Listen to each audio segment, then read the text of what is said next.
The following dramatization, set in the near future, describes step by step what we believe will happen on the day America's foreign creditors finally demand repayment for America's debts, the largest debts ever accumulated in the history of mankind. Our politicians, both Democrats and Republicans, believe this day will never come. Meanwhile, the world's biggest bond investor, the world's leading real estate investor, the International Monetary Fund, and our number one creditor, the Chinese, say otherwise.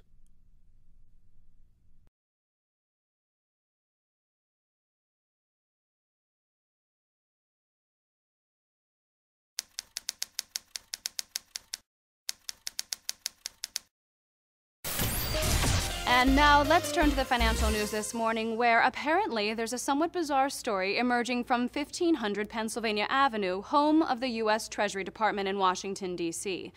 According to our sources, U.S. Treasury officials are now responding to rumors about a failed Treasury auction yesterday, which typically allows the federal government to borrow money. The explanation so far is that there's likely been some sort of glitch in the computer system that manages these weekly funding auctions of U.S. Treasury bonds. This system, called the Treasury Automated Auction Processing System, or TAPS, normally should have received bids from lenders by 1 p.m. Eastern Standard Time yesterday.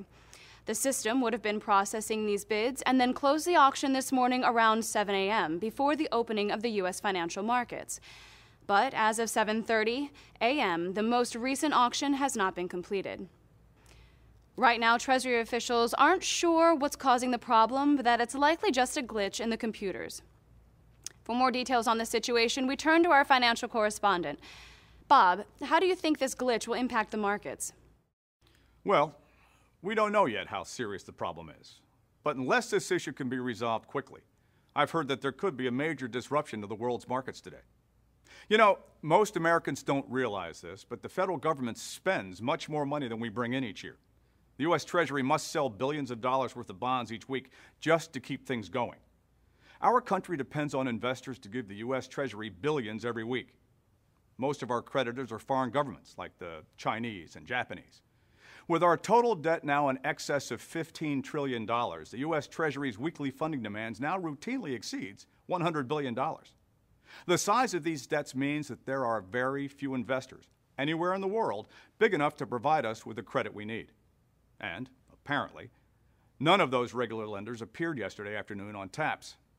Now, there's a rumor, but I repeat, right now it's just a rumor which we cannot yet confirm, that this situation might not really be a computer glitch at all. You see, many of our creditors, especially the Chinese, have been warning us for several years that unless the U.S. government stopped printing so many new dollars, and unless Congress balanced its budget, they might abandon the U.S. dollar and the U.S. Treasury market altogether. If this is true, if there's really no bid for U.S. Treasury bonds, well, it's hard to even imagine what might happen around the world. And why are U.S. Treasury bonds so important to the global economy? U.S. Treasury bonds are the foundation of the world's monetary system. Hundreds of various financial instruments, everything from mortgage rates in the United States to the value of stocks in Bangladesh, use the U.S. Treasury markets as a key reference. The price of nearly everything all around the world depends on what investors are willing to spend on U.S. Treasury bonds. If there isn't a price for Treasury bonds this morning, if there aren't any bonds being purchased, if there aren't any willing creditors to the United States of America, this could shut down the markets and cause a panic that's truly unprecedented. And at the moment, there aren't any willing buyers, not a single one. Should be interesting to see how this plays out. Wow, that sounds like it could be a pretty big deal. Again, all we know right now is that there was not a single bid submitted via the TAPS system yesterday when the closed bid auction ended at 1 p.m. Eastern Standard Time. It isn't clear yet if that's because of a computer glitch or a much bigger fundamental problem. Although we don't think it is time to panic, we have an obligation to warn you, our viewers. We'll bring you an update as soon as we have more information. Now let's get a look at the weather.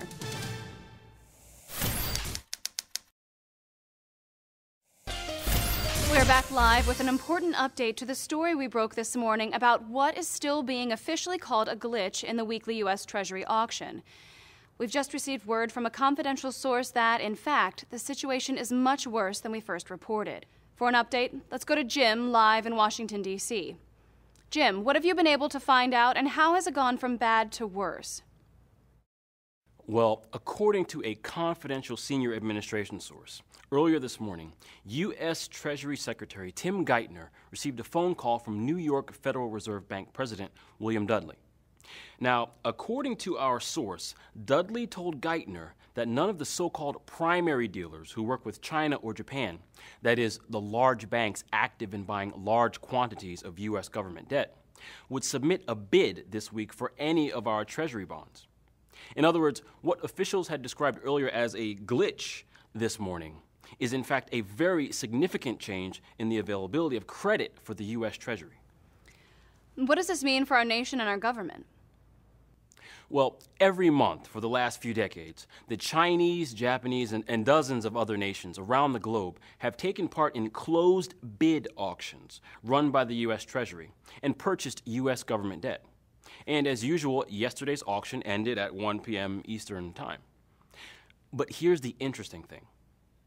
For the first time in many years, China and Japan, who hold nearly half of all the outstanding U.S. government debt, aren't buying at any price. According to our source, Mr. Dudley told the Treasury Secretary that the New York Fed spent yesterday afternoon checking with the primary dealers and with the Chinese and Japanese governments personally to make sure that there was not a problem with the Treasury automated auction processing system, which accepts bids electronically and maintains confidentiality until the auction begins. The good news, I suppose, is that the TAPS system is working just fine. The bad news, however, is that no one in Japan or China is interested in buying U.S. debt at any price. Thank you, Jim. So, Bob, how will this affect the markets today? Well, I expect they'll react swiftly and violently. They open soon, so we'll find out. And we'll bring you an update on all of this as soon as we have more details. We'll be right back. We have an important update to our top story of the day. If you're just joining us, there's a strong possibility that we are about to have another major financial crisis here in America because investors around the globe have refused to buy U.S. government treasuries at yesterday's auction. Already, the markets are reacting strongly. After learning that there's not been a single bid yesterday on the U.S. government's Treasury Automated Auction Processing System, TAPS, the 24-hour global futures market for interest rates, the benchmark rate, has soared from 3.5% to 7% in just a few minutes. This rate, which serves as one of the main foundations of the world economy, is based on the price of 10-year U.S. government bonds. In other words, the futures market is judging that the value of U.S. Treasury bonds will fall by 50% once trading can be resumed. This also implies that the U.S. government is going to have to pay more than double the interest rate on its debts going forward, resulting in a severe strain on the U.S. economy. At the same time, the move higher in interest rates is causing stock market futures to plummet. When the U.S. stock market begins trading in just 1 hour, 20 minutes, the S&P 500 index is set to open 20% below yesterday's previous close. That would be a near-record one-day move before the markets even open. Commodity futures have dropped as well by an average of 15%. The only notable exception to this huge collapse are the so-called monetary commodities. The price of gold, silver, and oil are moving higher. We've just had a report come over the wires that Zhou Jiqian, the head of the People's Bank of China, has just addressed the international press this morning in Beijing. Mr. Jiqian stated that he regrets what's happening to America. He also announced that the Chinese National Bank's 9 regional branches have been stockpiling large, previously undisclosed amounts of gold, including a major unreported purchase of the International Monetary Fund's reserves. A few minutes later, China's Minister of Finance, Xu Xian, announced that the country's national currency, the yuan, will now be fully convertible on every major exchange in the world, and that the yuan is 100% backed by gold. When asked if he's worried about China's U.S. dollar holdings that are reported to top $3 trillion, Mr. Xian replied, "Please do not worry about us. We have more than adequately hedged our entire position, but for the time being, we're not in the business of buying U.S. treasuries."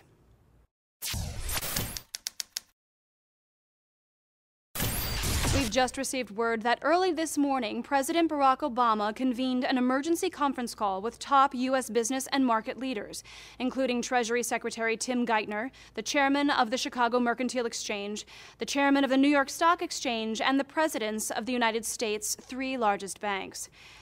After the call with America's top business leaders, President Obama placed calls to America's wealthiest allies, including Saudi Arabia, Germany, Brazil, India, and France, asking them to step up and to make large purchases of the U.S. Treasuries to help stabilize the U.S. Treasury market. Bob, you've been in this business for 25 years. What are your thoughts? Well, the president knows that unless the Treasury market can be stabilized, we're likely to have a run on bonds and the U.S. dollar, and consequently, a run on U.S. banks. This situation with the failed U.S. Treasury auction is moving incredibly fast, and we're not really sure what's going to happen next.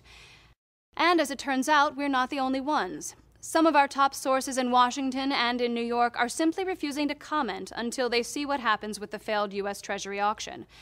However, we did receive word a few minutes ago that German Chancellor Angela Merkel spoke to President Obama, and while anxious to help, the Chancellor told the President that there is simply nothing that they nor any of the allied nations can do, because the amount of U.S. Treasuries coming due in the near term is vastly larger than all of the allied nations' reserves combined. Apparently, in one heated exchange, the German Chancellor said, quote, "We've based our currency on yours. We can't bail you out." According to 2 witnesses present during this phone call, President Obama clearly did not appreciate Merkel's refusal, and in a desperate plea for help, the president then offered to lend Germany the money to buy U.S. Treasuries and steady the market. We're told the German chancellor said that would be, quote, impossible. Apparently, after the call, the president's advisors reiterated the point that such actions would only exacerbate the problem, as it would lead to more inflation and further enrage our existing creditors, who have objected to similar actions in the past. According to one account, President Obama then demanded to know why so much U.S. debt was coming due so quickly. He said, quote, "What are we, Portugal?